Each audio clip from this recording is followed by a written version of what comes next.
Hi guys, welcome to my YouTube channel. இன்றைக்கி நம்ம சேனலில் என்ன வீடியோ பற்றி பார்க்க போகிறோன்னா HTML பற்றி தான் பார்க்க போகிறோம். வீடியோ ஸ்கிப் பண்ணாமல் ஃபுல்லாக பார்த்துருங்க. ஸோ வாங்க இப்போ வீடியோக்குள்ளே போகலாம். HTML என்ன பார்த்துட்டிங்கன்னா, ஒரு வெப்பேஜில் இருக்கிற கண்டென்ட்ஸையும் ஸ்ட்ரக்சரையும் நம்மளுக்கு டிஸ்கிரைப் பண்ணுறது தான் HTML. இப்போ HTMLக்கு ஃபுல் ஃபார்ம்னு பார்த்துட்டிங்கன்னா ஹைப்பர் டெக்ஸ்ட் மார்க்கப் லாங்குவேஜ் நல்லா நோட் பண்ணிக்கோங்க. இது ஒரு ப்ரோக்ராமிங் லாங்குவேஜ் இல்லை, மார்க்கப் லாங்குவேஜுக்கும் ப்ரோக்ராமிங் லாங்குவேஜுக்கும் என்ன டிஃப்ரென்சஸ் இருக்குதுன்னு பார்த்துட்டிங்கன்னா, ப்ரோக்ராமிங் லாங்குவேஜ் கம்ப்யூட்டர் அண்டர்ஸ்டாண்ட் பண்ணி நம்மளுக்கு அவுட்புட்டாக கொடுக்கும். ஆனால் மார்க்கப் லாங்குவேஜ் அப்படி இல்லை. நம்ம என்ன டைப் பண்ணுறோமோ அதை அப்படியே டிஸ்பிளே பண்ணும். இப்போ எக்ஸாம்பிளுக்கு சொல்ல போனோம்னா, ப்ரோக்ராமிங் லாங்குவேஜில் நம்ம 1+1 கொடுத்தோம்னா கம்ப்யூட்டர் அண்டர்ஸ்டாண்ட் பண்ணிவிட்டு நம்மளுக்கு 2ன்னு அவுட்புட் கொடுக்கும். ஆனால் மார்க்கப் லாங்குவேஜில் 1+1 நம்ம கொடுத்தோம்னா அது அவுட்புட் காட்டாது, அப்படியே அது டிஸ்பிளே பண்ணும். 1+1 அப்படியே டிஸ்பிளே பண்ணும். இதுதான் மார்க்கப் லாங்குவேஜுக்கும் ப்ரோக்ராமிங் லாங்குவேஜுக்கும் உள்ள டிஃப்ரென்சஸ். க்ரோமில் போயிட்டு VS ஸ்டூடியோ கோட் நினச்சிட்டிங்கன்னா ஃபஸ்ட்டு வரும். அதில் போய்ட்டு டவுன்லோட் கொடுத்துட்டிங்கன்னா உங்களுக்கு விண்டோஸ், மேக், லினக்ஸ் இதுக்கு 3த்துக்கு இருக்கும். நான் விண்டோஸ்க்கு டவுன்லோட் பண்ணிக்கிறேன். அது டவுன்லோட் ஆகுது. டவுன்லோட் ஆனதுக்கப்புறம் நம்ம இன்ஸ்டால் பண்ணணும்.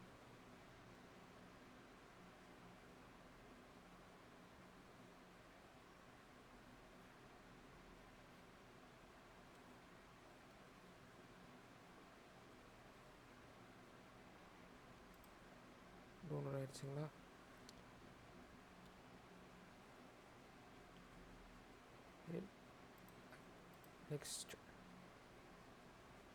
நெக்ஸ்ட் இன்ஸ்டால் கொடுத்துட்டிங்கன்னா அது இன்ஸ்டால் ஆகிக்கும்.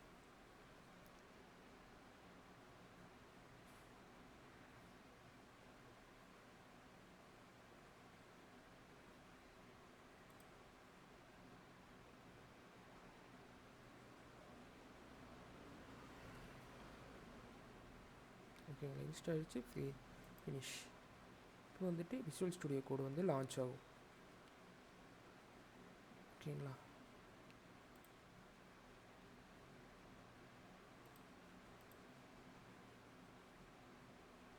இப்போ நம்ம HTML ப்ராக்டிஸ் பண்ணலாம். ஃபஸ்ட்டு நம்ம இங்கே ஒரு ஃபோல்டர் க்ரியேட் பண்ணிக்கலாம். HTML க்ரியேட் பண்ணிவிட்டு இதை நம்மளோட விசுவல் ஸ்டுடியோ கோடில் ஓப்பன் பண்ணிக்கலாம். விசுவல் ஸ்டுடியோ கோடு போய்ட்டு ஃபைலில் போய்ட்டு ஓப்பன் ஃபோல்டர் கொடுத்துட்டு டெஸ்க்டாப்பில் இருக்கிற HTML செலக்ட் ஃபோல்டர் கொடுத்தீங்கன்னா இந்த ஃபோல்டர் ஓப்பன் ஆகிக்கும். இந்த ஃபோல்டரில் தான் நம்ம HTML ப்ராக்டிஸ் பண்ண போகிறோம். ஸோ ஒரு HTML ஃபைலை எப்படி க்ரியேட் பண்ணுறதுனா, இங்கே இருக்கிற நியூ ஃபைலை கிளிக் பண்ணிவிட்டு index.htm ஆர் HTML இதுதான் இதோட எக்ஸ்டென்ஷன் நேம். பெட்டர் நம்ம HTML நேம் சேவ் பண்ணி வச்சுக்கலாம். அதுதான் குட் ப்ராக்டிஸஸாக இருக்கும். இப்போ HTML ஸ்ட்ரக்சர் என்ன பார்த்துட்டிங்கன்னா, ஃபஸ்ட்டு நம்மளுக்கு எடுத்தோடனே HTML இதுதான் ஒரு ரூட் டேக். இந்த டேக்குள்ளே தான் நம்ம 2 டேக்காக பிரிக்க போகிறோம். ஒன்று ஹெட் டேக். ஓகேங்களா, ஹெட் டேக். ஓகேங்களா, ஒரு ஓப்பனிங் டேக் ஒன்று இருக்கும், ஒன்று க்ளோசிங் டேக் இருக்கும். இதுக்குள்ளே இருக்கிறது தான் கண்டென்ட். ஓகேங்களா, ஃபஸ்ட்டு நம்ம ரூட் டேக், அதாவது root tag HTML tag, opening tag, closing tag. இதுக்குள்ளே ஹெட் டேக், அது ஒரு ஓப்பனிங் டேக் ஒன்று இருக்கும், க்ளோசிங் டேக் ஒன்று இருக்கும்.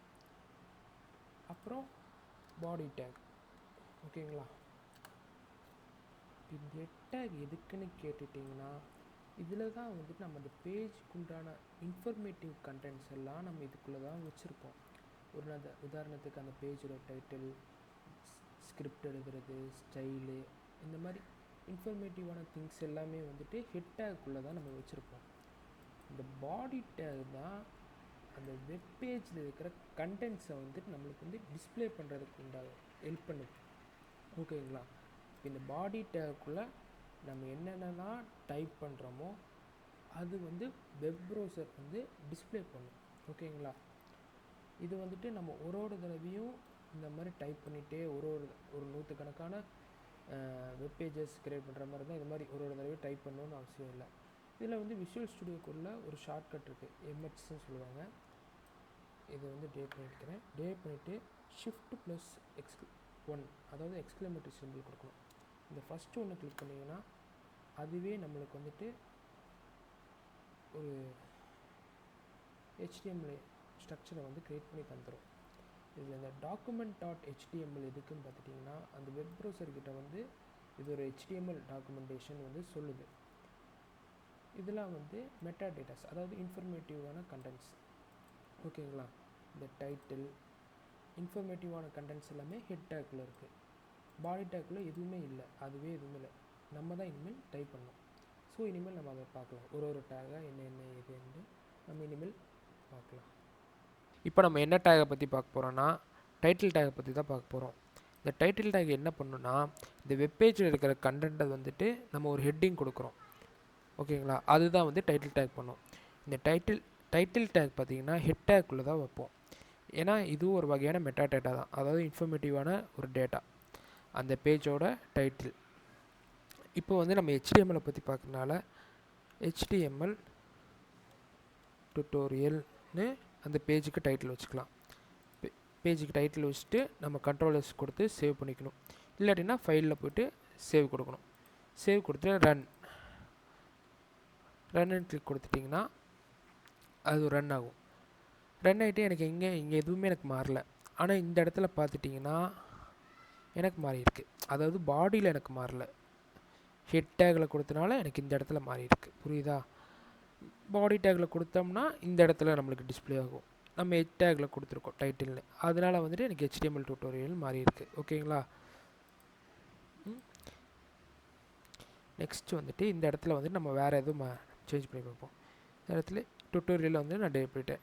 இப்போ கண்ட்ரோல் S கொடுத்து சேவ் பண்ணிவிட்டு இதை ரெஃப்ரெஷ் பண்ணனா இந்த இடத்துல பார்த்துட்டிங்கன்னா எனக்கு மாறி இருக்குது. ஓகேங்களா?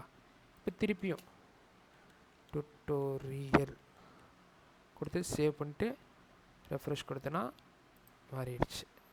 HTMLங்கிற டைட்டில் டேக்குள்ளே கொடுத்தோம்னா இந்த இடத்துல நம்மளுக்கு வரும். அந்த டைட்டில் டேக் வந்து ஹெட் டேக்குள்ளே கொடுக்கணும். எப்போவுமே இது வந்து ஒரு ஸ்பேஸ் விடணும். ஏன்னா இது வந்துட்டு HTML டேக்குள்ளே இந்த ஹெட் டேகும் பாடி டேகும் இருக்குது. அதுக்குள்ளே இருக்க கண்டென்ட்டுக்கு நம்ம அதுக்காக ஸ்பேஸ் விட்டு கரெக்டாக லைனாக நம்ம மெயின்டைன் பண்ணோம். அது ஒரு குட் ப்ராக்டிஸாக இருக்கும். நெக்ஸ்ட்டு நம்ம எதை பற்றி பார்க்க போகிறோன்னா ஹெட்டிங் டேக்ஸை பற்றி தான் பார்க்க போகிறோம். ஹெட்டிங் டேக் வந்து எதுக்கு யூஸ் ஆகும்னா, இப்போ ஒரு கண்டென்ட் இருக்குன்னா அந்த கண்டென்ட்டுக்கு வந்துட்டு நம்ம ஒரு ஹெட்டிங் கொடுப்போம். அந்த பேஜுக்குள்ளே இப்போ ஒரு பேராகிராஃப் இருக்குன்னா அந்த பேராகிராஃப் எதை பற்றி சொல்ல வருதுன்னு சொல்லி ஒரு கண்டென்ட் கொடுப்போம்.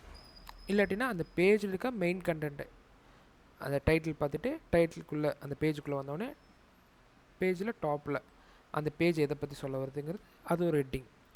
அந்த மாதிரி மெயினான ஹெட்டிங் வந்து H1 டேகுன்னு நம்ம யூஸ் பண்ணுவோம். இந்த H1 டேகுங்கிறது வந்துட்டு ஒரு பேஜுக்கு ஒரு தடவை தான் யூஸ் பண்ணணும். மீதி இருக்கிற வந்துட்டு டேக்ஸ்லாம் வந்துட்டு நம்ம எவ்வளோ டைம் வேணாலும் யூஸ் பண்ணிக்கலாம். H1 to H6 வரை இருக்குது. ஓகேங்களா? H1, H2, H3, H4,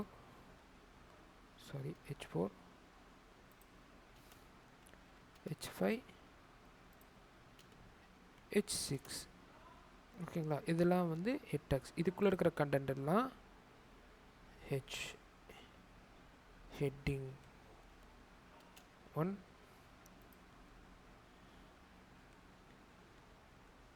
heading 2, heading 3, heading 4, heading 5 and finally heading 6. இதை வந்து கண்ட்ரோல் S கொடுத்து சேவ் பண்ணி ரன் போயிட்டு ரன் வித்தவுட் டீபக்கிங் கொடுத்தா வந்துருச்சு. அதாவது ஒரு ஹெட்டிங்கும் ஒரு சைஸில் இருக்கும். ஓகேங்களா? இதுக்கு தான் வந்துட்டு நம்ம ஹெட் டேக் யூஸ் பண்ணுவோம். H1 to H6. H7ங்கிற H6 வரையும் தான் இருக்குது. H7லாம் இல்லை. H7, H8 எதுவுமே இல்லை. H6 வரையும் தான் இருக்குது. ஓகேங்களா? இந்த H1ங்கிற டேக் மட்டும் ஒரு வெப்பேஜுக்கு ஒரு தடவை தான் யூஸ் பண்ணணும். அதுதான் வந்து குட் ப்ராக்டிசஸாக இருக்கும். ஏன்னா பெரிய டைட்டில் தான் வந்து ஒரு பேஜுக்கு ஒரே ஒரு பெரிய டைட்டில் இப்படி தான் கொடுக்கணும். நெக்ஸ்ட் நம்ம என்ன டேக்கை பற்றி பார்க்க போகிறோன்னா பேராகிராஃப் டேக்கை பற்றி தான் பார்க்க போகிறோம். பேராகிராஃப் டேக்னால் நம்ம இப்போ ஒன்றத்தை வந்து டிஸ்கிரைப் பண்ணுறோம். ஒரு ஹெட்டிங் கொடுத்தாச்சு, அது கீழே வந்துட்டு நம்ம அதை பற்றி டிஸ்கிரைப் பண்ணணும். அப்போ வந்து இதுக்கு என்ன டேக் யூஸ் ஆகும்னா பிங்கிற டேக் கொடுத்து இதுக்குள்ளே நம்ம ஒரு பேராகிராஃப் கொடுக்கணும். திஸ் இஸ் எ பேராகிராஃப்னு நான் இப்போ டைப் பண்ணிக்கிறேன். ஓகேங்களா? இது வந்து கண்ட்ரோல் எஸ் கொடுத்து சேவ் பண்ணிவிட்டு எஸ் கொடுத்தோம்னா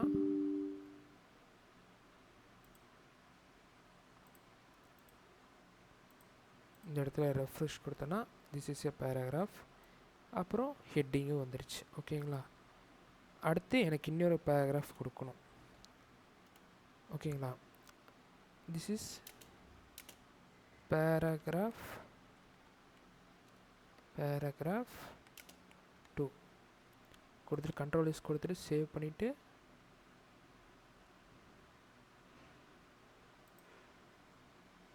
இங்கே வந்து ரெஃப்ரெஷ் பண்ணனா பேராகிராஃப் 2ன்னு வந்துருச்சு. ஓகேங்களா?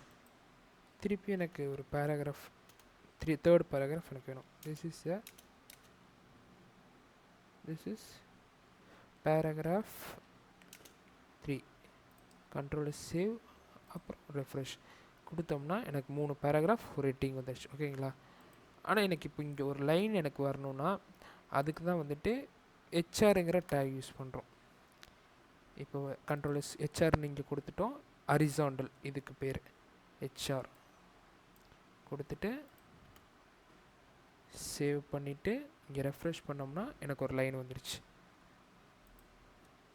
இங்கேயும் வந்துட்டு ஹெச்ஆர்னு ஒரு லைன் கொடுத்தோம்னா சேவ் கொடுத்தோம்னா ரெஃப்ரெஷ் பண்ணோம்னா எனக்கு இங்கே ஒரு லைன் வந்துடுச்சு. நெக்ஸ்ட்டு இதுக்கு ஹெச்ஆர் என்டர் சேவ் ரெஃப்ரெஷ் கொடுத்தோம்னா 3 பேராகிராஃப்க்கும் அதாவது இப்போ ஒரு நோட்டில் நம்ம ஒரு பேராகிராஃப் எழுதினோடனே ஒரு லைன் போடுறோம்.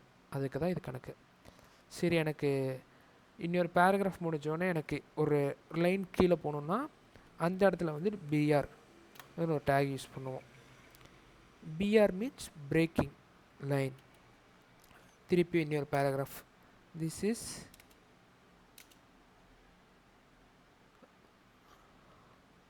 பேராகிராஃப் 4 கண்ட்ரோல் சேவ் கொடுத்துட்டு ரெஃப்ரெஷ் பண்ணோம்னா கொஞ்சம் பிரேக் ஆகிருக்கு. ஆனால் இதுக்கு பாருங்களேன் பிரேக் ஆகலை. இந்த இடத்துல பிரேக் ஆகிருக்கு, ஒரு லைன் பிரேக் ஆகிருக்கு. இதுக்கு வந்துட்டு பிஆர் டேக் யூஸ் ஆகும், இதுக்கு நம்மளுக்கு ஹெச்ஆர் டேக் யூஸ் ஆகும். நெக்ஸ்ட்டு நம்ம பேராகிராஃப் டேக்லேயே ஒரு டெக்ஸ்ட்டை எப்படி நம்ம வந்துட்டு போல்ட் இட்டாலிக் பண்ணுறதை நம்ம பார்க்கலாம். இப்போ எனக்கு இந்த இடத்துல வந்து எனக்கு ஒரு போல்டான ஒரு டெக்ஸ்ட் வேணும். This is bolted text. ஓகேங்களா? கொடுத்துட்டு கண்ட்ரோல் சேவ் கொடுத்துட்டு ரெஃப்ரெஷ் கொடுக்குறேன். எனக்கு இந்த டெக்ஸ்ட் மட்டும் எனக்கு கொஞ்சம் திக்காக தெரியணும். அப்போ வந்து என்ன பண்ணோன்னா இதுக்குள் பின்னு ஒரு டேக் இருக்குது, பி ஃபார் போல்ட். இந்த டெக்ஸ்ட்டை அப்படியே கட் பண்ணிவிட்டு இதுக்குள்ளே பேஸ்ட் பண்ணிட்டோம்னா பேஸ்ட் பண்ணி சேவ் ரெஃப்ரெஷ் கொடுத்துட்டோம்னா எனக்கு இந்த எந்த பர்டிகுலர் டெக்ஸ்ட் வேணுமோ போல்டாக வேணுமோ அந்த டெக்ஸ்ட்டு வந்து பி டேக்குள்ளே இருந்துச்சுன்னா எனக்கு அந்த வந்து டெக்ஸ்ட் வந்துட்டு போல்டாக காட்டும். நெக்ஸ்ட் எனக்கு அப்படியே இதே மாதிரியே எனக்கு வந்து இட்டாலிக்காக வேணும். திஸ் இஸ் இட்டாலிக் அப்படின்னு கொடுத்தோம்னா கண்ட்ரோல் சேவ் கொடுத்துட்டு இது பண்ணோம்னா எனக்கு நார்மலாக இருக்குது. இப்போ எனக்கு இந்த இட்டாலிக்குங்கிற வேர்டு வந்து எனக்கு இட்டாலிக் ஸ்டைலில் வேணும்னா ஐங்கிற ஒரு டேக் இருக்குது, ஐ ஃபார் இட்டாலிக். கண்ட்ரோல் பண்ணி சேவ் கொடுத்தேன்னா கண்ட்ரோல் காப்பி பண்ணி பேஸ்ட் பண்ணிவிட்டு தென் கண்ட்ரோல் சேவ் கொடுத்தோம்னா எனக்கு இந்த டெக்ஸ்ட் வந்து இட்டாலிக் ஆயிடுச்சு. ஓகேங்களா? நெக்ஸ்ட் நம்ம என்ன டேக்கை பற்றி பார்க்க போகிறோன்னா ஆங்கர் டேக்கை பற்றி தான் பார்க்க போகிறோம். இந்த ஆங்கர் டேக் எதுக்கு யூஸ் ஆகுதுன்னா ஒரு பேஜிலேருந்து இன்னொரு பேஜுக்கு ரீடைரக்ட் பண்ணதுக்கு. அதாவது இப்போ நம்ம கிளிக் பண்ண உடனே இன்னொரு பேஜுக்கு போகிறோம் பார்த்தீங்களா, நெக்ஸ்ட்டுன்னு ஏதோ பட்டன் இருக்கும், அது கிளிக் பண்ண உடனே அடுத்த பேஜுக்கு போகும். அதுக்கு தான் வந்துட்டு நம்மளுக்கு ஆங்கர் டேக் யூஸ் ஆகுது. இந்த ஆங்கர் டேக் எப்படி இது பண்ணுறதுனா, ஏன்னு கொடுத்து என்டர் கொடுத்துக்கிட்டிங்கன்னா ஒரு ஓப்பனிங் டேக் ஒரு க்ளோசிங் டேக் இருக்கும். அதுக்குள்ளே போய்ட்டு கிளிக் இயர்னு கொடுக்கணும். கண்ட்ரோல் சேவ் ரெஃப்ரெஷ் கொடுத்துறேன்னா இங்கே கிளிக் இயர்னு வந்துருச்சு. மற்ற டெக்ஸ்ட்டில் பாருங்கள் நார்மலாக இருக்கும், இது பாருங்கள் கொஞ்சம் கிளிக்கபிளாக இருக்கும். இங்கே வந்தவுடனே கர்சர் மாறுது பார்த்தீங்களா. கிளிக் பண்ணவுடனே எனக்கு எங்கேயுமே போகல. ஏன்னா நம்ம வந்து சொல்லணும் அந்த ஆங்கர் டேக்கு எந்த இடத்துக்கு நான் போகணுன்ட்டு, எந்த பேஜுக்கு நான் போகணுன்ட்டு.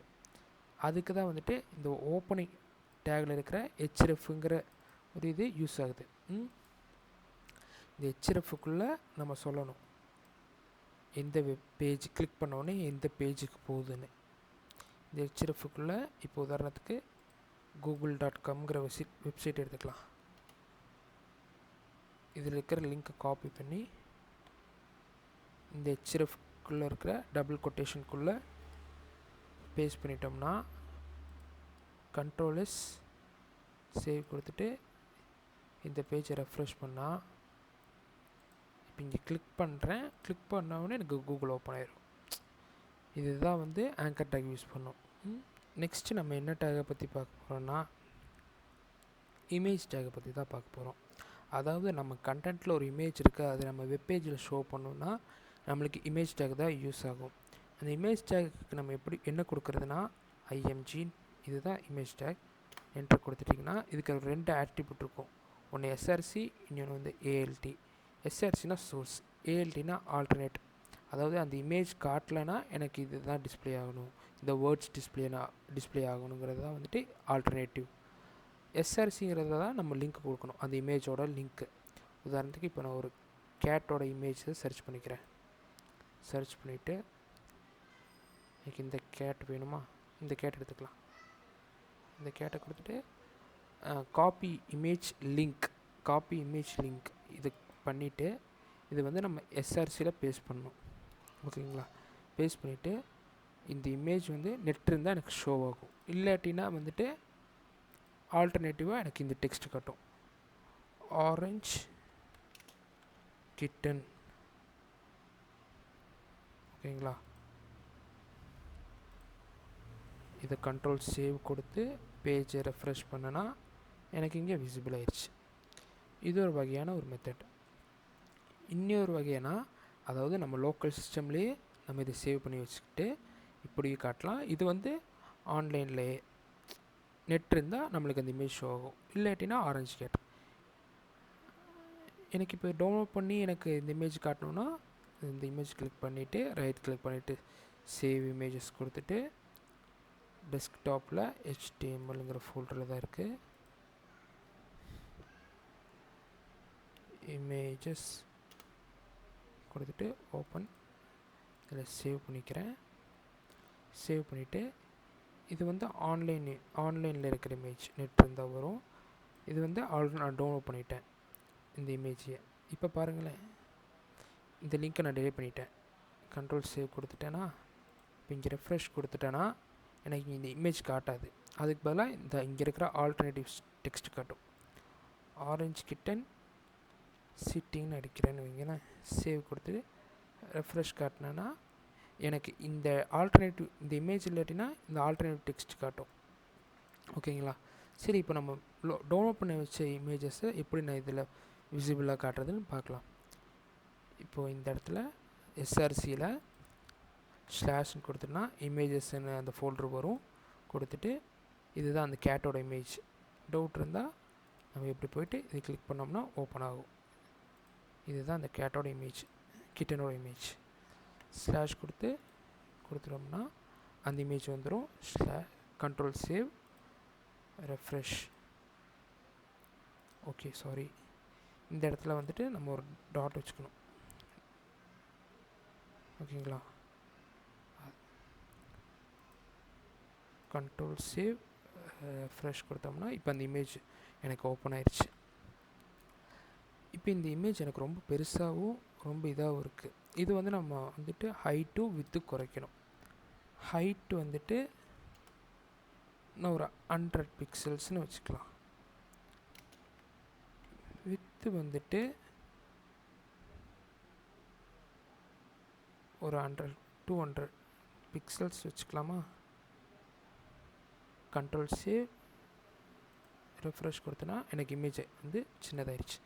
நெக்ஸ்ட்டு நம்ம எதை பற்றி பார்க்க போகிறோம்னா லிஸ்ட்டை பற்றி தான் பார்க்க போகிறோம். h2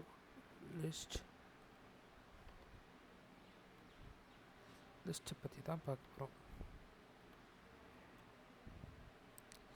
ஃபஸ்ட்டு நம்ம லிஸ்ட்டில் ஒரு டைப், என்ன டைப்னா h3 அன்ஆர்டர்டு லிஸ்ட். ஓகேங்களா.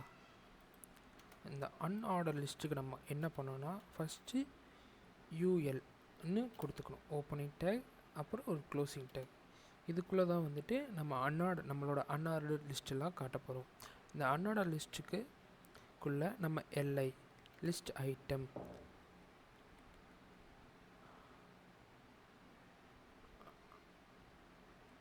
லிஸ்ட் ஐட்டம் 1, அப்புறம் திருப்பி ஒரு எல்ஐ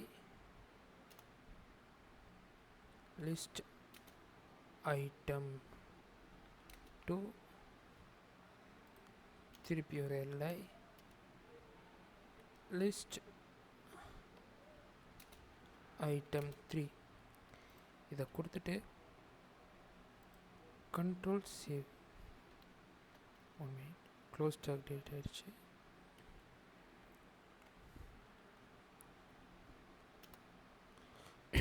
க்ளோஸ் பண்ணிவிட்டு இந்த யூஎல் டேக் ஓப்பனிங்குள்ளே அப்புறம் க்ளோஸ்க்குள்ளே நம்ம லிஸ்ட் ஐட்டம் கொடுத்துட்டு கண்ட்ரோல் சேவ் கொடுத்துட்டு இந்த இடத்துல ரெஃப்ரெஷ் பண்ணால் லிஸ்ட்டில் நம்மளுக்கு அன்ஆர்டர் லிஸ்ட் கிடச்சிரும். இந்த அன்ஆர்டர் லிஸ்ட்டில் இங்கே பாருங்களேன் புல்லட்ஸாக தான் இருக்கும், அதுவும் நம்பர்ஸ்லாம் இருக்காது, 1 2 3லாம் இருக்காது. இதே நம்ம நெக்ஸ்ட்டு ஆர்டர்டு லிஸ்ட் பார்த்துட்டோம்னா யூஎல் டேக்குள்ளே வராது, ஓஎல். இந்த டேக்குள்ளே லிஸ்ட் எல்ஐ லிஸ்ட் ஐட்டம்ங்கிற டேக்குள்ளே லிஸ்ட் ஐட்டம் 1. இது எப்படி காப்பி பண்ணி பேஸ்ட் பண்ணிக்கலாம். லிஸ்ட் ஐட்டம் 2, லிஸ்ட் ஐட்டம் 3 இதெல்லாம் கொடுத்துட்டோம்னா கண்ட்ரோல் சேவ் ரெஃப்ரெஷ் பண்ணிட்டோம்னா ஆர்டர் லிஸ்ட் பாருங்கள் 1 2 3ன்னு காட்டுது. இதெல்லாம் அன்ஆர்டர் எல்லாமே நம்மளுக்கு புல்லட் பாயிண்ட்ஸில் காட்டும். ஓகேங்களா. நெக்ஸ்ட்டு நம்ம என்ன லிஸ்ட்டு பார்க்க போகிறோன்னா டிஸ்கிரிப்ஷன் லிஸ்ட்டுன்னு ஒரு லிஸ்ட்டு. டிஸ்கிரிப்ஷன் லிஸ்ட் இது சொல்ல மாதிரியே யூஎல்லுக்கு வந்து அன்ஆர்டர் லிஸ்ட், ஓஎலுக்கு வந்துட்டு ஆர்டர் லிஸ்ட்டு, அப்போது டிஸ்கிரிப்ஷன் லிஸ்ட்டுக்கு டிஎல் டேக்குள்ளே ஓப்பனிங் டேக்குள்ளே இதில் வந்து நம்மளுக்கு லிஸ்ட் ஐட்டம்னு வராது, டிடின்னு வரும். அதாவது இது வந்து ஒரு ஹெட்டு கேட்டுன்னு படிச்சுக்கலாம். நெக்ஸ்ட்டு டிடி இது வந்து கேட் இஸ் சிட்டிங் கொடுத்துட்டோமா. கண்ட்ரோல் சேவ் கொடுத்துட்டோம்னா இங்கே ரெஃப்ரெஷ் கொடுத்துட்டு பார்த்தோம்னா இங்கே ஒரு ஹெட்டிங், அப்புறம் அது என்ன பண்ணுது அந்த மாதிரி ஒரு சைடில் ஒரு ஹெட்டிங், அதுக்கப்புறம் நெக்ஸ்ட் லைனில் வந்து அது என்ன பண்ணுதுன்னு நம்ம வந்து கொடுத்துக்கலாம். இது வந்து டிஸ்கிரிப்ஷன் லிஸ்ட்டு. இந்த டிடி வந்து என்னன்னு பார்த்துட்டிங்கன்னா ஹெட்டிங் மாதிரி, இது வந்து ஒரு சென்டென்ஸ் மாதிரி. இதுக்கு தான் வந்து டிஸ்கிரிப்ஷன் லிஸ்ட் வந்து நம்மளுக்கு யூஸ் ஆகுது. நெக்ஸ்ட் நம்ம HTML எப்படி ஒரு டேபிள்ஸ் க்ரியேட் பண்ணுறதுன்னு தான் பார்க்க போகிறோம். டேபிள் க்ரியேட் பண்ணுறதுக்கு டேபிள் டேக் தான் யூஸ் பண்ண போகிறோம். Opening tag, closing take. Table நம்ம எடுத்துக்கிட்டாலே ரோஸ் அண்டு காலம்ஸாக தான் இருக்கும்.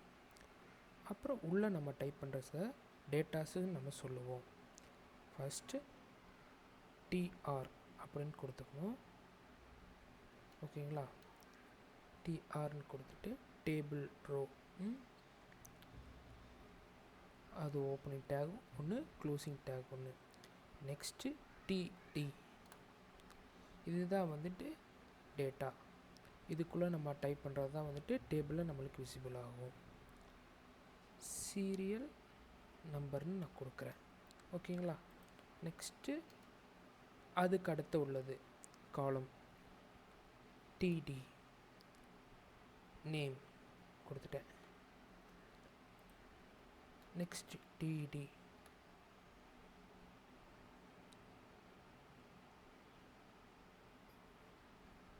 ஏஜ் கொடுத்துட்றேன். கொடுத்துட்டு சேவ் பண்ணி ரெஃப்ரெஷ் பண்ணால் சீரியல் நம்பர், நேம், ஏஜ், அதாவது ஒரு ரோவில் உள்ளது காலம்ஸ் வந்துருச்சு. டிஆருங்கிறது டேபிள் ரோ, இது வந்து காலம்ஸ் தான். ஆனால் டேபிள் டேட்டா, நம்ம டேட்டாவில் என்ன கொடுக்குறோம், என்ன விசிபிள் ஆகணுங்கிறது காட்டுது. மொத்தம் எனக்கு 3 காலம், அதனால் 3 டேட்டா கொடுத்துட்டேன். நெக்ஸ்ட்டு லைனுக்கு நம்ம வரும்போது திருப்பி டிஆர் கொடுத்துட்டு டிஆர் கொடுத்துட்டு நெக்ஸ்ட்டு டிடியில் ஃபஸ்ட்டு பர்சனோட ஃபஸ்ட்டு சீரியல் நம்பர் இருக்கா, சீரியல் நம்பர் வந்து கொடுக்கணும் 1. நெக்ஸ்ட்டு டிடி, அவங்க நேம் கொடுக்கணும். எனக்கு கேட்டுன்னு கொடுக்குறேன் சும்மா, கேட். ஓகே, கேட் வேணாம். ஓகே. நெக்ஸ்ட்டு டிடி, இந்த கேட்டோட ஏஜ் 1 இயர். இந்த இடத்துல நம்ம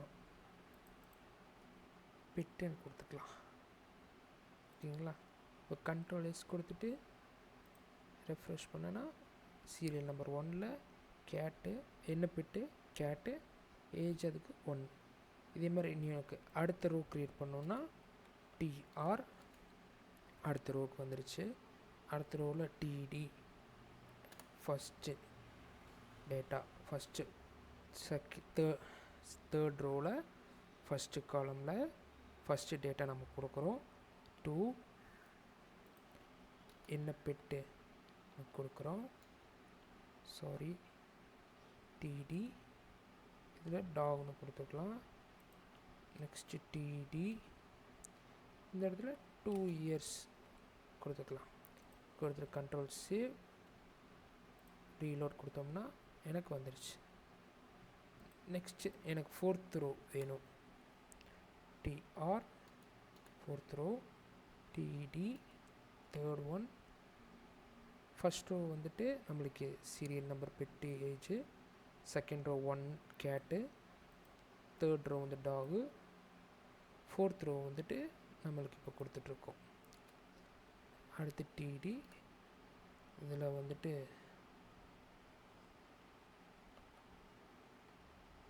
ஃபிஷ்ஷுன்னு கொடுத்துக்கலாம்.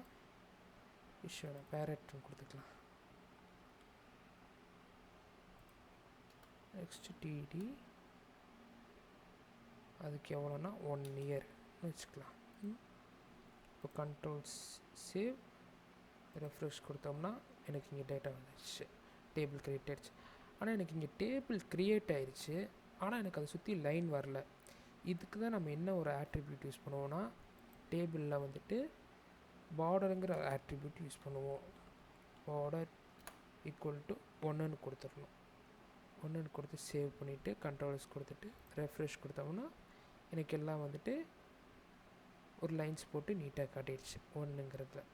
அதாவது அதை சுற்றி இருக்கிற லைன் வந்துட்டு எனக்கு 1ன்னு நான் கொடுத்துருக்கேன், பார்டர் ஈக்குவல் டு 1. இப்போ எனக்கு டேபிள் க்ரியேட் ஆகிடுச்சு. ஓகே. நெக்ஸ்ட்டு நம்ம HTML வந்துட்டு ஒரு ஃபார்ம் எப்படி பண்ணுறதுன்னு நம்ம பார்க்கலாம்.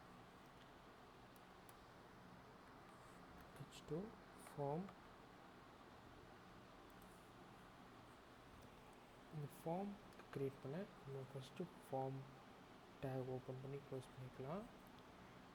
இதில் வந்துட்டு ஒரு ஃபார்ம்னால் நம்ம யூசர்கிட்டருந்து இன்புட் வாங்கணும். ஓகேங்களா. அப்போ நம்ம வந்துட்டு இன்புட் இது டெக்ஸ்ட்டில் வாங்கிட்டு இப்படி விட்டுட்டு நெக்ஸ்ட்டு நேம் வாங்குகிறோம், அப்புறம் அவங்களோட இமெயில் ஐடி வாங்குகிறோன்னு வைங்க. இன்புட் டைப்பில் இருக்கும் இமெயில் அட்ரஸ். இமெயில் டைப் பாருங்கள், ஆட்ரிபியூட் டைப்பில் டெக்ஸ்ட்டு, இது வந்துட்டு இமெயில். ஓகேங்களா? நெக்ஸ்ட்டு வந்துட்டு இதை சேவ் பண்ணி ரெஃப்ரெஷ் பண்ணி பார்க்கலாம். ஃபார்ம் வந்துருச்சா? ஆனால் நம்மளுக்கு வந்துட்டு ரெண்டும் ஒரே லைனில் இருக்குது. இதுக்கு வந்துட்டு நம்ம வந்துட்டு பிஆர் டேக் யூஸ் பண்ணிக்கலாம். ஓகேங்களா? Control save, refresh.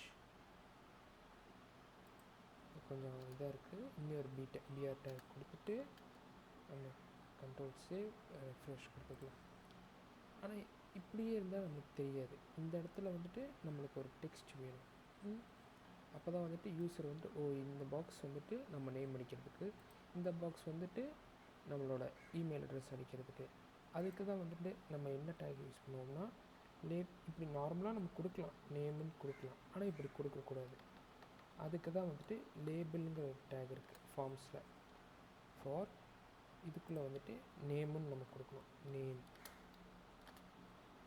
நெக்ஸ்ட்டு இந்த இடத்துல லேபிள் கொடுத்துட்டு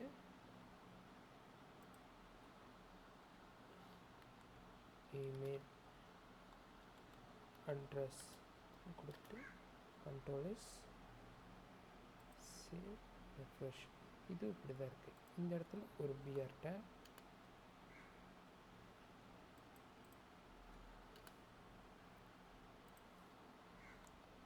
இந்த இடத்துல ஒரு BR tag, control S, save. இப்போ நம்மளுக்கு இப்படி வந்துருச்சா? இப்போது நம்மளுக்கு இந்த இடத்துல ஒரு சப்மிட் பட்டன் வரணும். அப்போ நம்ம என்ன பண்ணோம்னா, இன்புட் சப்மிட், வேல்யூ என்ன கொடுக்கணும், சப்மிட். இந்த வேல்யூ எதுக்குன்னா, வேல்யூ அட்ரிபியூட் எதுக்குன்னா, கண்ட்ரோல் சேவ், ரெஃப்ரெஷ். இந்த பட்டன் நம்மளுக்கு க்ரியேட் ஆகிடுச்சு. ஓகேங்களா? அந்த பட்டனுக்குள்ளே இருக்கிற சப்மிட் எப்படி வந்துச்சுன்னா, இந்த வேல்யூ கொடுத்தனால. பாருங்கள், இன்புட் டைப் வந்துட்டு சப்மிட்டில் இருக்கணும். அப்போ தான் நம்ம வந்துட்டு கிளிக் பண்ண உடனே ஒரு பேஜுக்குள்ளே போகும். ஓகேங்களா? இப்போ இதை வந்து நம்ம பிஆர் கொடுத்துக்கலாம். BR control S, reload. இங்கே ஒரு பிஆர் கொடுத்துக்கலாம், அப்போ தான் அழகாக இருக்கும். Reload, control S, reload. பார்த்துட்டிங்கன்னா நீட்டாக வந்துருச்சு.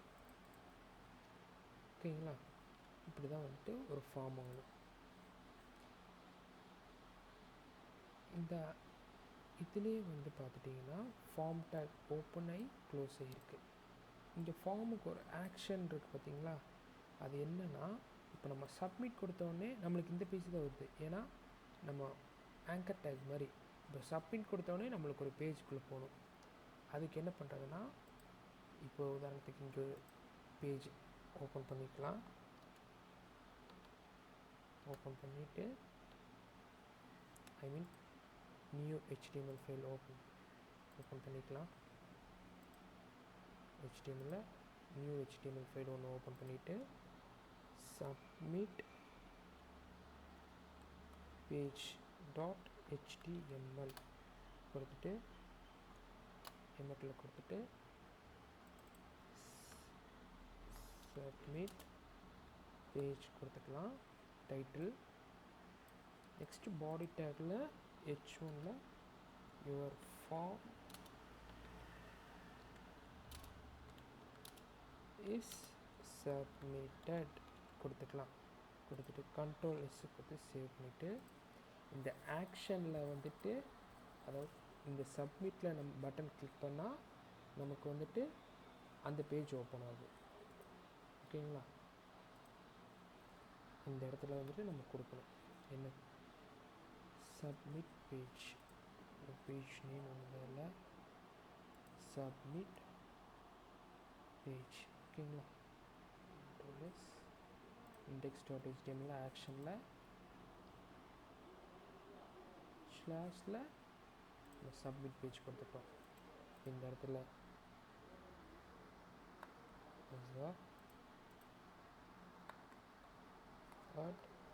gmail.com சும்மா கொடுத்துட்டு சப்மிட் கொடுத்துட்டோம்னா, சாரி இந்த இடத்துல நம்ம டாட் வைக்கணும். தான் இப்போ ரெப்போசிட்டரி தெரியும்.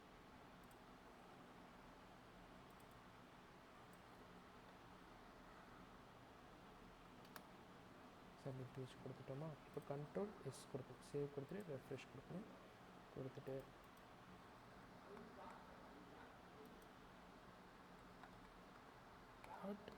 gmail.com கொடுக்கணும். சப்மிட் கொடுத்தா நம்மளுக்கு இந்த பேஜ் ஓப்பன் ஆகிடும். இந்த பேஜில் நம்ம என்ன கொடுத்தோமோ அது ஓப்பன் ஆகிடும். சப்மிட். இதுதான் வந்து ஃபார்ம். ஆக்ஷன் ஆட்ரிபியூட் வந்துட்டு எதுக்கு சொல்லுதுன்னா, இந்த சப்மிட் கிளிக் ஆன உடனே இந்த பேஜுக்கு நம்மளுக்கு ரீடைரக்ட் பண்ணிவிட்ருவோம். ஓகேங்களா? இப்போ வந்துட்டு நம்மளுக்கு எதுவுமே கொடுக்கலனாலும் சப்மிட் ஆகிடும். ரெக்யூர்டு ஒரு ஆட்ரிபியூட் இருக்குது. ரெக்யூர்டு அந்த ஆட்ரிபியூட் கொடுத்தோம்னா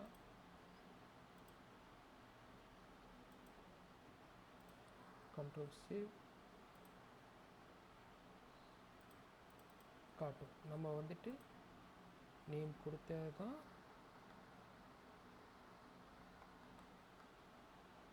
அது சப்மிட் ஆகும். நம்ம இப்போது இமெயில் ஐடிக்கு ஜிமெயில் ஐடி கொடுக்கலன்னா சப்மிட் ஆகும். ஏன்னா நம்ம இமெயில் ஐடியில் ரெக்யூர்டு ஆட்ரிபியூட் வைக்கல, அதனால் இங்கே ரெக்யூர்டு நம்ம வைக்கணும். கண்ட்ரோல் எஸ் கொடுத்துட்டு இப்போ பாருங்கள் சப்மிட் கொடுத்தா ஆகாது. ஏன்னா நம்ம இந்த ஃபார்ம் ஃபில் பண்ணால் தான் சப்மிட் ஆகும். இவ்வளோ கைஸ் ஃபார்ம்ஸ். நம்ம எதை பற்றி பார்க்க போகிறோன்னா, டிவ் டேக்கை பற்றி தான் பார்க்க போகிறோம். அதாவது இந்த டிவ் டேக் என்ன பண்ணுன்னா, நம்மளுக்கு வந்துட்டு ஒரு செக்மெண்ட்டையும் நம்மளுக்கு டிவிஷனாக பிரித்து தந்துடும். ஓகேங்களா? எப்படின்னா, இப்போ பேராகிராஃபுங்கிறது ஒரு டிவிஷன், இமேஜுங்கிறது ஒரு டிவிஷன், லிஸ்ட்டுங்கிறது ஒரு டிவிஷனாக நம்மளுக்கு பிரித்து தந்துடும். அப்போ தான் நம்மளுக்கு ஈஸியாக இருக்கும். அது எப்படி பண்ணுறதுன்னா, இப்போ வந்துட்டு டிவ்வுங்கிறது வந்துட்டு ஒரு டிவிஷன், டிவ்வுக்குள்ளே பேராகிராஃப் டேக் பேஸ் பண்ணிடுச்சு. டிவ்வுங்கிற tag, open tag, close tag. Next இது ஒரு div element, open closed. Next இது ஒன்று டிவ், இதுக்குள்ளே பேஸ்ட். இந்த டிவ் டேக் கொடுக்கறதுனால நம்மளுக்கு வந்து ஈஸியாக தெரியும் இது ஒரு டிவிஷன், இது ஒரு டிவிஷன். அப்போ நம்மளுக்கு ஈஸியாக இருக்கும். இமேஜையும் டிவ் கொடுக்கணும். இமேஜஸ் டிவ் கொடுக்கணும். கண்ட்ரோல்ஸு. ஆனால் பெரிய டிஃப்ரென்ஸ்லாம் எதுவும் இருக்காது, அதே மாதிரியே தான் இருக்கும். ஏன்னா டிவ் டேக் யூஸ் பண்ணி நம்ம கொடுத்தோம்னா அது வந்துட்டு அடுத்த இப்படி நெக்ஸ்ட்டாக வராது. இப்போ இன்புட்டு கொடுத்தோம்னா ஒரு பாக்ஸ் இருக்கும், அதுக்கு பக்கத்தில் இன்னொரு பாக்ஸ் வரும், அந்த மாதிரி வராது. நம்மளுக்கு அப்படியே அடுத்து கீழே போயிடும் டிவ்ங்கிறது. ஏன்னா அது ஒரு டிவிஷன் தனியாகிறது. இப்போ வந்துட்டு இந்த டிவ் டேக்கில் நம்ம வந்து கிளாஸ் ஆட்ரிபியூட் யூஸ் பண்ணுவோம். இந்த கிளாஸ் ஆட்ரிபியூட் எதுக்குன்னா, அந்த டிவிஷனுக்கு வந்து ஒரு பேர் வைக்கிறோம். இந்த டிவிஷனுக்கு நம்ம என்ன பேர் வைக்கணும்னா போல்டு டெக்ஸ்ட்னு வைப்போம். ஓகேங்களா? போல்ட் -டெக்ஸ்ட்னு வச்சுக்கலாம். இந்த கிளாஸஸ் எப்போவுமே நேம் வைக்கிறது வந்து கிளாஸ். இந்த கிளாஸுங்கிறது இதோட நேம். இந்த உள்ளே இருக்கிற இந்த டிவிஷனோட நேம் தான் வந்துட்டு இந்த போல்டு டெக்ஸ்ட்டு. அப்புறம் இந்த டெக்ஸ்ட்டுக்கு வந்துட்டு கிளாஸ் கொடுத்துட்டு இட்டாலிக் டெக்ஸ்ட்டு, இது வந்துட்டு இதோட கிளாஸ் நேம். ஓகேங்களா? இது ஒன்றுத்துக்கு வந்துட்டு நம்ம யூனிக்காக இருக்கணும் அவசியம் இல்லை. அதே மாதிரி இந்த டிவிஷனுங்கிறதுக்கு வந்துட்டு நம்ம வந்துட்டு ஐடி யூஸ் பண்ணுவோம். ஓகேங்களா? இந்த ஐடிங்கிற ஆட்ரிபியூட் வந்துட்டு யூனிக்காக இருக்கணும். இந்த டிவிஷனுக்கு வந்துட்டு இந்த ஐடி நேம் தான் கொடுத்தா, போல்டுன்னு கொடுத்தா, இது வந்து இன்னொரு டிவிஷனுக்கு நம்ம யூஸ் பண்ணக்கூடாது. ஆனால் கிளாஸில் நம்ம அப்படி இல்லை, திருப்பி யூஸ் பண்ணிக்கலாம். ஓகேங்களா? இப்போ வந்துட்டு இந்த H2லேருந்து இதுவரையும் நம்மளுக்கு லிஸ்ட்டாக டிவ் கொடுத்துட்டு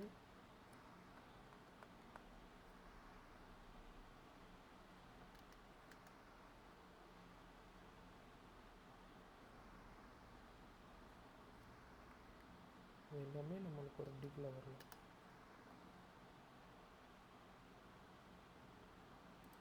இதெல்லாம் வந்து நம்மளுக்கு கிளாஸ் லிஸ்ட் வச்சுக்கணும். ஐட்டம்ஸ்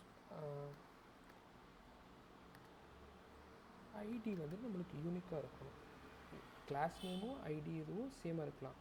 ஆனால் வந்துட்டு ஒரு ஐடியோட நேம் வந்துட்டு இன்னொரு ஐடியில் வைக்கக்கூடாது. ஐடி வந்து எப்பவுமே யூனிக்காக இருக்கணும். ஓகேங்களா? லிஸ்ட்ஸ் ஓகேங்களா? இப்போ கண்ட்ரோல்ஸ் கொடுத்து சேவ் பண்ணிக்கணும், ரெஃப்ரெஷ் பண்ணிக்கணும். இதுதான் வந்துட்டு டிவ் டேகை பற்றின இது. இப்போ டிவ் டேக்னால் என்னென்னா, ஒரு ஸ்கூல் இல்லை ஒரு காலேஜாக இருக்குன்னா ஒரு கிளாஸஸையும் அது வந்து செப்ரேட்டாக ஒரு ரூமாக பிரித்து வச்சுருப்பாங்க. ஓகேங்களா? சேம் ஒரு கிளாஸ் இருக்கும். அது வந்து 5th standard, 6th standard, 7th, 8th, 10th, 11th, 12th இருக்கும். அதுக்கு வந்து கிளாஸ் நேம்னு நம்ம வைப்போம், 5th வைப்போம். ஓகேங்களா? ஆனால் ஐடின்னு பார்த்துட்டிங்கன்னா 5th ஏன்னு ஒன்று இருக்கும், 5th பின்னு ஒன்று இருக்கும், 5th சின்னு ஒன்று இருக்கும். இதெல்லாம் தான் ஐடி. இந்த ஐடி வந்துட்டு திருப்பி இன்னொரு 5th ஏ இருக்குமா? இருக்காது. ஒரே ஒரு 5th ஏ தான் இருக்கும். ஆனால் 5th இருக்கும். இதெல்லாம் கிளாஸ் நேம். 5, 6, 7ங்கிறதுலாம் ஒரு கிளாஸ் நேம். ஆனால் ஐடிங்கிறது வந்து நம்மளுக்கு யூனிக்காக இருக்கணும். ஓகேங்களா? இதுதான் வந்து டிவிஷனுங்கிற ஆட்ரிபியூட். ஒரு கிளாஸ் ரூம் அது வந்து ஒரு டிவிஷன். கிளாஸ் வந்து என்ன கிளாஸுங்கிறது வந்துட்டு கிளாஸ் நேம், 5th கிளாஸுங்கிறது. ஐடிங்கிறது வந்து யூனிக்காக இருக்கும். 5th A section, 5th B section, 5th C section. இது வந்து ஐடி. இதெல்லாம் நம்ம எப்படி ஸ்டைல் பண்ணுறது தான் நம்ம பார்க்க போகிறோம். அதாவது இந்த ஹெட்டிங்க்கு நம்ம என்ன ஸ்டைல், பேராகிராஃப் என்ன ஸ்டைல்னு தான் நம்ம பார்க்க போகிறோம்.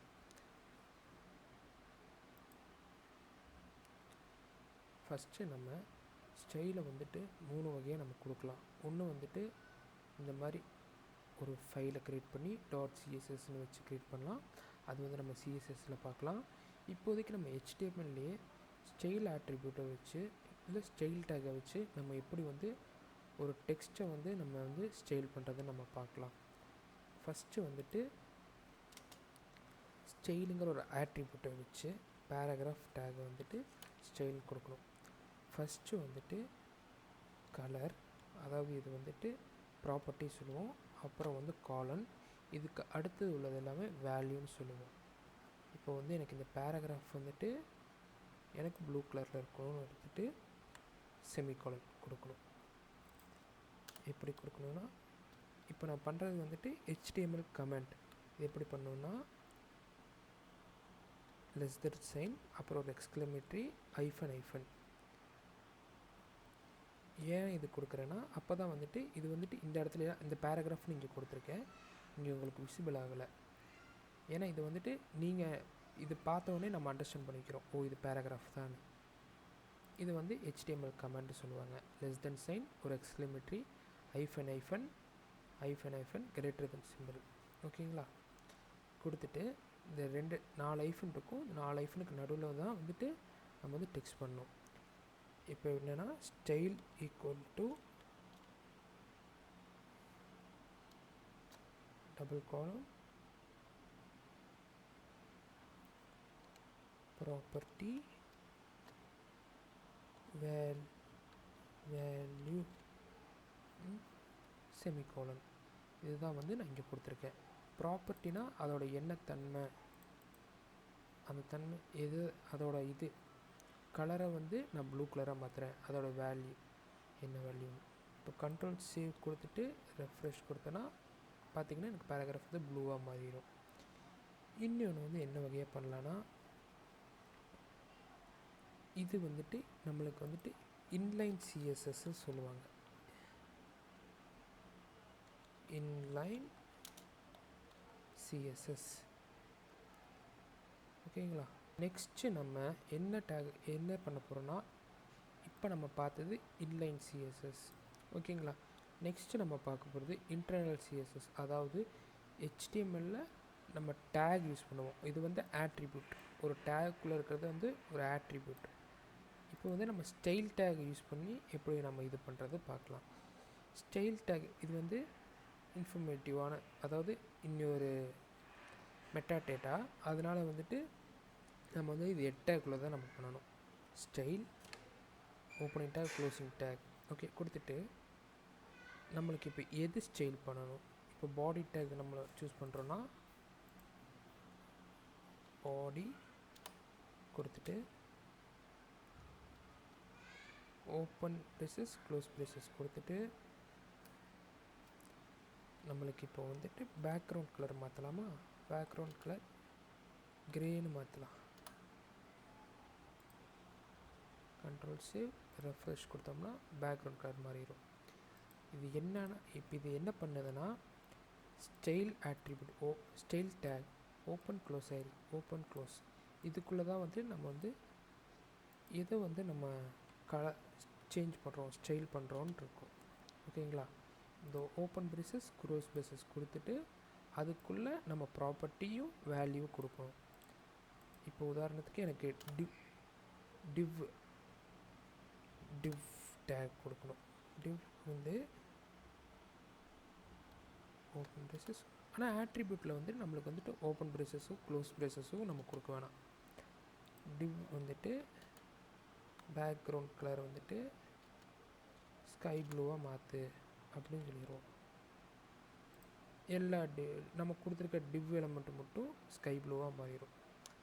எதுக்கெல்லாம் நம்ம எதுக்குள்ளெல்லாம் டிவ் இருக்கோ டிவ்வுக்குள்ளே இருக்கிற எலமெண்ட்ஸ் அதாவது நம்ம டிவ் கண்டெய்னர் எல்லாம் ப்ளூ ஆயிரும். ஓகேங்களா. இதுதான் வந்துட்டு ஸ்டைல் ஆட்ரிபியூட் பண்ணுது. இது வந்து நம்ம இப்படி கொடுத்துக்கலாம். இப்போ எனக்கு லிஸ்ட்டில் இருக்கிற ஸ்டைலை வந்து நான் லிஸ்ட்டோட டிவை வந்து நான் மாற்றுறேன். ஸ்டைல் பேக்ரவுண்ட் கலர்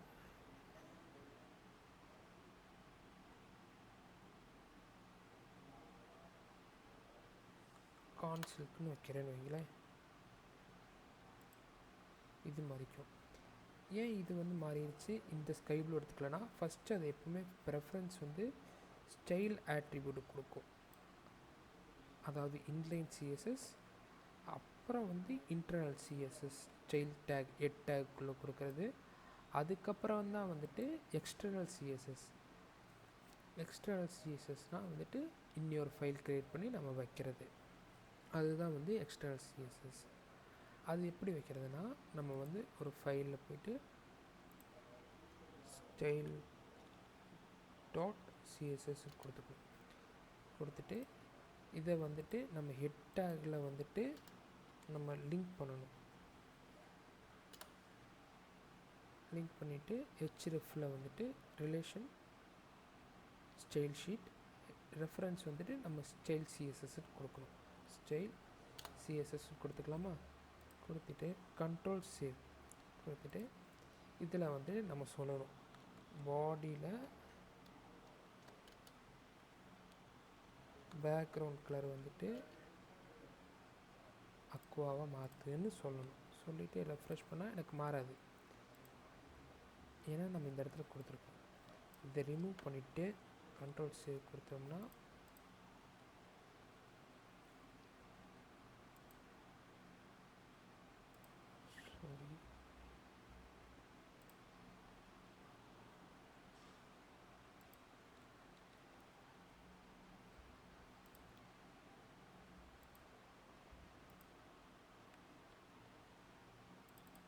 ரெண்டு தடவை கொடுத்துருக்கேன்.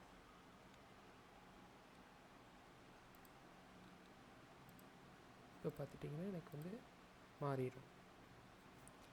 ஃபஸ்ட்டு அதோட ப்ரெஃபரன்ஸ் வந்து ஸ்டைலுங்கிற ஆட்ரிபியூட். அதுக்கப்புறம் செகண்ட் ப்ரெஃபரன்ஸ் வந்து இன்டர்னல் சிஎஸ்எஸ்.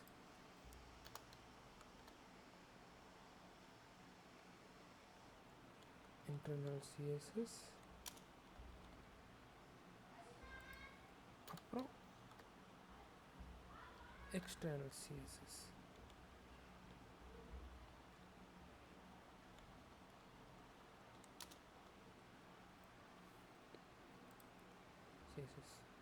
ஓகேங்களா. எக்ஸ்டர்னல் சிஎஸ்எஸ்க்கு வந்து நம்ம லிங்க் டேக் யூஸ் பண்ணி ரிலேஷன் வந்து அது என்னன்னு சொல்லணும். ஸ்டைல் ஷீட் hrefல வந்துட்டு அந்த ஃபைல் நேம் அது எங்கே இருக்கோ பார்த்து கொடுக்கணும். ஓகேங்களா? இப்படி தான் வந்துட்டு நம்ம HTML ஃபைலை வந்து சிஎஸ்எஸ்ஸால் டிசைன் பண்ணுவோம்.